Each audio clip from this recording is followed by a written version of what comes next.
Mechi ya mchezo wa ligi kuu soka Tanzania bara kwa msimu wa 2024-2025 imeweza kutamatika leo hii, ambapo ikiwa imeweza kuwakutanisha kati ya Simba Sports Club dhidi ya Dodoma Jiji FC, ambapo ni miongoni mwa mechi kali tumeweza kuishuhudia, na huku Simba Sports Club wakibuka kwa ushindi wa takribani mabao 6-0 dhidi ya Dodoma Jiji FC. Mechi kutokea kwenye uwanja wa KMC Complex maeneo ya Mwenge jijini Dar es Salaam, ambapo tumeweza kushuhudia ni moja kati ya mechi yenye mabao mengi leo hii, na huku ambapo tukishuhudia ile Mpanzo akifunga bao moja, lakini tumeweza kushuhudia bao lingine moja akilifunga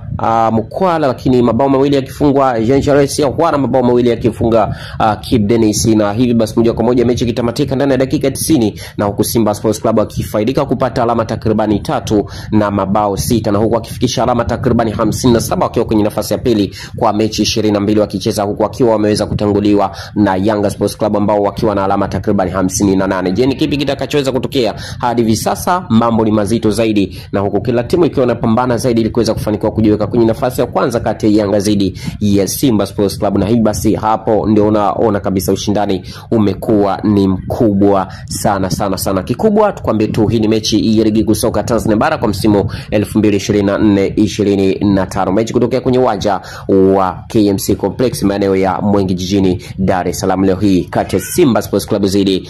ya Dodoma Jiji FC. Kikubwa endelea kwa nasi kubariki kuhusiana na masuala ya kimichezo na burudani. Asanteni kwa harni by Kibo Online TV, ni chaguo la wengi.